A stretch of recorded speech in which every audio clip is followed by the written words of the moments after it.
Hey, this is Dominic, and this is your home for the cutting-edge conversations on optimizing your personal performance, lighting up your sex life, and living a purpose-driven life of your own design. These are the topics that Dominic and I have both struggled with in our own lives and still don't always get right. This is Brian. Welcome to the Great Man Podcast. What's up, man? Dominic here. It's just going to be you and me today, having a personal conversation about one of our favorite topics, women. And I come with a message from David Deida, author of The Way, the Superior Man, and he needs you to know you got to stop hoping for your woman to get easier. Okay? We're going to talk deeply about what that means, but this is the title of a chapter in his book, The Way, the Superior Man. It's called Stop Hoping for Your Woman to Get Easier. And to set the context for why that's such an important thing to understand, this is a message today. This is a dialogue today for the man who wants to be more confident with women or with the woman that's already in your life. This is a conversation for the man who wants to be more attractive and trustworthy to women or the woman that's already in your life. And most importantly of all, this is for the man who wants to take his heart and his love and intimacy deeper than he ever has before with the woman in his life by understanding the fundamental differences between the ways that we often operate as men and the way that women operate, especially inside of contexts of romantic relationship. And so to get this started, I want to revisit a quote that was shared on this podcast by Jayson Gaddis, who's a friend of mine.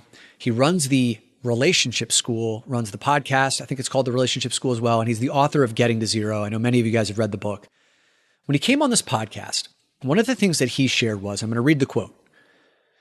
"The most amazing part of my life is my marriage with my wife. It's the single biggest transformational vehicle that I can point to out of anything I've ever done. And I've done a lot of shit, from countless ayahuasca sessions to 5 years of Buddhist meditations to tons of insane wilderness adventures, both solo and with groups. I have done a lot of crazy shit. I've climbed a lot of big peaks in the world. I've done some stupid stuff with ropes thousands of feet off the ground. And yet nothing can hold a candle to what I experience in my marriage." And what Jayson is highlighting here is that we as men often go on these grand conquests to try and figure out who we are and what we're made of, right? Sometimes it'll be doing an Ironman. It could be starting your own business. It could be climbing Mount Everest or whatever it is in your world, right? These conquests that you go on to try and figure out who are you, what's your purpose, what are you made of? And oftentimes we dismiss and overlook one of the greatest, perhaps the greatest transformational vehicle for you stepping into your great man, which is the dynamic of your romantic relationship with your woman.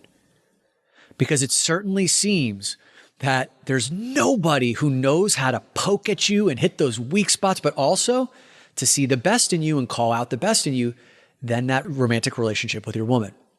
And what Jayson said in that podcast was the number one, and I'll link the podcast in the show notes, the number one bullshit fantasy that men believe in is that your relationship is supposed to be easy. Your relationship is supposed to be easy if you find the right partner. I certainly know that I fell victim to that story. It was kind of like, how women who grew up watching, girls who grew up watching all the old Snow White and, princess movies where it was always about a guy coming in and saving her. Like that bullshit fantasy. A lot of girls growing up into women believe that they're going to be saved by a prince or a king. We have our version of that, guys. And our version of that bullshit story is it's supposed to be easy with your woman. And so most guys expect that if we're with the right person, then we're going to come home from work and it's all going to be easy. Madeline Moon, who's been on this podcast before, you've heard me reference her. She had an episode called 5 Ways That Men Lose Credibility with Women, which still is one of our top 10 most downloaded episodes. And one of the things that she said in a recent post that she had on Instagram that was really illuminating for me, she said, women often look for security needs in their male partners, and men often look for their energy needs in female partners. So I'll say that again. Women often look for security needs in their male partners, and we'll talk about what security means, and men often look for their energy needs in female partners. So for women, the women who actually fit into this classification, not all women are, categorized in this thing that they're looking for security, right? This is just by and large. The women who look for security needs are looking for things like depth, trustworthiness, maybe intellect, potentially wealth, right? Some women desire to have a man who's wealthy and who she doesn't want to work or wants to have kids at home, or even she wants to have her own job, but wants to feel that wealth is provided from the man. And there's nothing wrong with that. There's absolutely nothing wrong with that. That is an individual choice. So oftentimes that's where security comes from. And we're going to talk about why you should stop hoping for your woman to get easier, because oftentimes she's testing you and she's challenging you. She's doubting you because she wants to know, are you stable? Are you secure? Can I rock you with my little jabs? Or are you so confident and sturdy that I can't move you? And for men, we're often looking for energy needs in our female partners, meaning we're looking for the woman who's got that sense of vitality, that radiance, that vibrance, that she moves through life with this feminine energy that brings color to our existence. One of the reasons why, guys, we love sex so much is because it's so deeply energizing in our bodies, which, quite frankly, being in your body as a guy most of the time doesn't feel all that sexy. It doesn't feel all that great. And it seems to be that women oftentimes could just, like, you watch a woman drink a glass of tea or a glass of wine, and the way they savor it, it's like their body, something's going on in their body that I can't quite comprehend. And it just lights something up in you and your body. And so there's something about the energy that a vibrant woman, a woman who feels safe, this is really important, a woman who feels safe in your presence will gladly pour her energy into you. But we have to understand the mechanisms that allow her to feel safe. And that's why we're going to talk about David Deida's chapter in the book of The Way of Superior Man called Stop Hoping for Your Woman to Get Easier. Now I'm going to read a section in this book, and then we're going to break it down. Here's chapter 15 of The Way of the Superior Man, Stop Hoping for Your Woman to Get Easier. A woman often seems to test her man's capacity to remain unperturbed in his truth and his purpose. She tests him to feel his freedom and depth of love, to know that he is trustable. Her tests may come in the form of complaining, challenging him, changing her mind, doubting him, distracting him, or even undermining his purpose in a subtle or not so subtle way. A man should never think his woman's testing is going to end and his life will get easier. Rather, he should appreciate that she does these things to feel his strength, integrity, and openness. Her desire is for his deepest truth and love. And as he grows, so will her testing. Okay? We're going to break that down, but I want to share a story here that's in the book that I think can crystallize this. Perhaps you've been working towards some financial goal, and finally, you have succeeded. After months or years of effort, you have creatively earned a large amount of money. You feel happy, full, successful. You feel great. So you come home to your woman and you want to share the news with her. Honey, I just made $1 million today. That's nice. That's nice? You know how hard I've been working for this. I know, but it feels like I haven't seen you in months. And hey, did you remember to pick up the milk on the way home? Oh, I'm sorry, I forgot, but who cares? We could buy a freaking dairy farm now. I asked you to pick up the milk 3 times this morning, and I put a note in your briefcase. How could you forget? God, I said I'm sorry. Look, I'll go get the damn milk. So why is she being this way? This is still David Deida's words. Because she simply wants to deflate your success? No. She is challenging you because your success doesn't mean shit to her unless you are free and loving. I'm going to read that part again. She is challenging you because your success doesn't mean shit to her unless you are free and loving. And if you are free and loving, nothing else that she says can collapse you. She wants to feel that you are uncollapsible, so she pokes you in your weak spot. She wants to feel your strength. She wants to feel that your happiness is not dependent on her response, nor on you making $1 million. She wants to feel you are a superior man. All right, guys, let's break this down bit by bit. So revisiting some of David Deida's words, her tests may come in the form of complaining, challenging you, changing her mind, which we've all experienced before, doubting you, distracting you, or even undermining your purpose in a subtle or not so subtle way. All right, now this is tough shit, guys, right? Like this hits at the core that what we as men want, which is to be trusted, right? We just want to know that we're the hero. We want to know that she loves us and believes in us. But if she pokes at you and challenges you and then you collapse or you get defensive or you get wounded or needy, it's really hard to trust a guy who is that sensitive in that regard. And it's not to say you can't be sensitive. It just means that you can sense these things, you can feel these things, but to still stay rooted and grounded in your conviction is what she's looking for. Now, let's be very clear here. These challenges, these doubts, or maybe what you've experienced as, nagging you, she's not doing these things consciously. 99% of the time, she's not doing this stuff consciously saying, I'm going to test him. I'm going to test him. It's not happening that way. Where this is coming from is a deeply rooted place of needing to know, am I safe? If you stop to think about for a moment what it means to be a woman walking through this world, they have a whole other next level set of concerns around safety. Physically, emotionally, sexually, you name it. From the very time that they're little girls to the time that they go through puberty, there's a whole other world of predators that are trying to prey on them that we can never truly understand as guys. And you have to think about how deeply that infiltrates their system, where moment by moment, they're wondering, am I safe? I remember being at a speech a few years ago where one of the speakers was on stage, I think it was a woman, who asked the audience, men, how many times over the last month have you feared for your life? I don't know, maybe like one or two men raised their hands. And then over the last week, all the hands went down. Women, how many times over the last month have you feared for your life? Every hand in the room went up. Over the last week, at least half of the hands in the room went up. And they talked about how, listen, if you're walking alone at night to your car in a parking garage that's unattended, you fear for your life because who's going to jump out from the next car? And physically, how are you going to defend yourself? Many of these women have been violently attacked or sexually abused. I think the statistics are at least 1 in 3 women have been on the receiving end of sexual abuse. And so guys, if you think about what that does to a woman's nervous system, constantly needing to know, am I safe? Am I secure? And by the way, that doesn't even take into consideration if she grew up in financial poverty or a financial situation that wasn't safe. Maybe they were without money. Maybe she grew up in a violent household. All of these considerations, right, that you may experience too, but layer that on to the other stuff, and that can get in deep.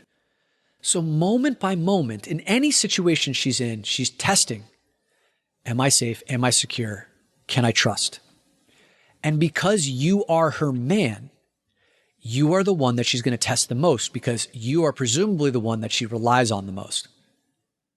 And so when you can start to see it from that perspective, you can stop taking those tests so fucking personally. And I'm speaking that just as much to myself as I'm saying it to you guys, because I certainly know that one of the things that is my love language is just knowing that, like, I'm trusted. Receiving those words of affirmation is my number one love language. And so the opposite of that is when someone's challenging me or doubting me, right? But when you can look to see it for what it is that she wants to know, can I count on you? Then you can drop the defensiveness. So let's go back to the story that David Data presented in the book about the man making $1 million coming home, and she complains about the fact that he didn't bring home the milk and that she hasn't seen him in a while.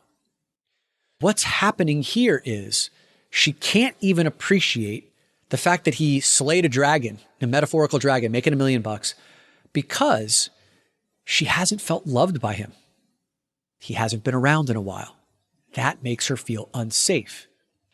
She can't feel the fact that he slayed this dragon because the thing he said he was going to do, she reminded him 3 times to get the milk in the morning, he somehow, even with the reminder on his briefcase, somehow forgets and comes home without it. So she can't even let that in. I know this is an exaggerated example, guys, and it may seem crazy to you, but here's the thing you need to get in your heads, and I certainly had to as well. Just because you process the world in a certain way doesn't mean she processes the world in that way. What you call irrational is purely just the way that she lives her life. What's irrational, what I see as irrational, is when men think that women should be processing the world the same way that we do. That's irrational. If you can't understand that other people see the world differently than you, that's not just irrational, that's ignorant. It's the height of ignorance. And it's actually the source of why we have wars, why we have two parties that can't agree on anything, why everyone's polarized these days, because you can't comprehend why someone else sees the world differently than you. And I'm going to get off my high horse here right now. But if you can take this into the context of your relationship with your woman, she's not going to get easier because she's constantly trying to find out, is she safe? Is she secure? And as you pass those tests over time, the tests are going to get harder. So going back to this example of, okay, well, what do you do in this situation? You're the guy who came home, just made $1 million, and she can't, she's shrugging her shoulders. What you can now see this as, it's not personal. She's feeling unloved and she's feeling unsafe. So you can stop for a minute and breathe and then kind of look at it in that moment and say, she's telling me that she's feeling unseen and unloved. So what I'm going to do is I'm not going to say a word. I'm going to walk right up to her, wrap my arms around her and give her a big hug and say, baby, you're right. And I'm just going to hold her for a minute. And I'm going to say, I'm going to go right out to the store right now and buy you the most expensive fucking milk I can find because we can afford it. It's going to be grass fed and it better be $20 a half gallon. You are going to get the best because you deserve it. And I'm not going to forget it. I promise you the next time I say I'm going to do something, I will do it. And I know I've been absent and I can feel that's making you feel unloved. And so I'm going to plan something special for us where we're going to have that quality time together. How does that feel for you? So guys, you can hear how entirely different that response is from, but baby, I made $1 million, like that kind of energy. One of the key tells for me personally about when I get uprooted, right? When I'm no longer sturdy and stable is when my voice starts to get high. But baby, but you don't have no idea about, look at all these other things that I did. How can you, when my voice goes like that, I automatically know I'm untethered and I'm now transmitting weakness, which is going to cause her to doubt me and challenge me and poke at me even further.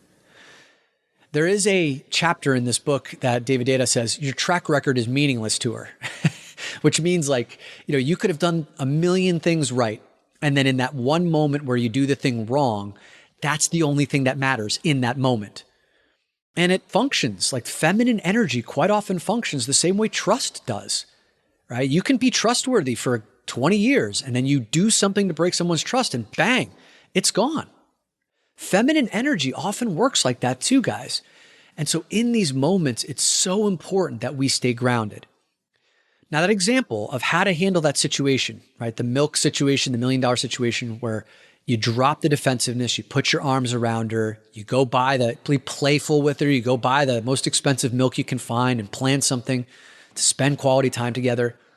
More times than not, if you are with a woman who is truly committed to working on the relationship that you're in with you, if her heart is open, 9 times out of 10, what I just proposed to you will work. There are sometimes women who are so closed, who are so wounded, who do not want to meet halfway, who just want to jab and poke. And that's ultimately the woman that you can see clearly is not your partner when you have done this practice.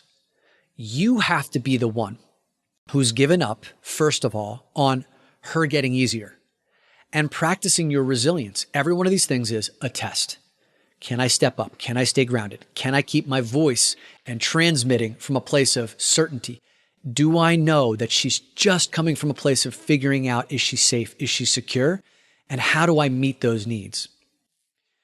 And a final thing I'll share here, guys, before we wrap this episode, and I've shared this story a few times. Oftentimes, what she's looking for are not your words. She's looking for the transmission of your energy. And this story is not even about a romantic partnership. It's a story of a father and a daughter. And like I said a few moments ago, I've shared this story a few times on the podcast. Keith Bracci, who's one of the men in the Great Man Mastermind, one of the anchors, and a beloved father. He's been on this podcast 4 or 5 times now. A few years ago, he had a daughter named Ava. I mean, he still has a daughter, but a few years ago, she was, I think, 7 years old. And she was terrified that there were monsters in her closet. Of course, Keith wanted to go in and show her, hey, honey, very analytically, let's go look in your closet. Let's pull up the hamper. Let's look behind, these clothes. Look, sweetie, no monster. Let's look under your bed. No monster. Yeah, but Daddy, there's a monster. He's trying to do all the rational stuff, all of the reason. He can't understand why him talking through this with her isn't making her more comfortable. Night after night, there's a monster in my closet or under my bed in my room. Until one day, Keith just decided when she was particularly upset, he sat down in a chair next to her bed, put her in his lap, and then just held her while she cried.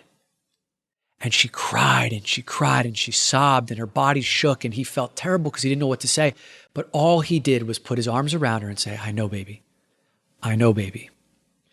And after about 5-10 minutes of this, the sobbing stopped and this big breath of relief went through her body and he felt her tiny little body relax. She said, I'm okay now.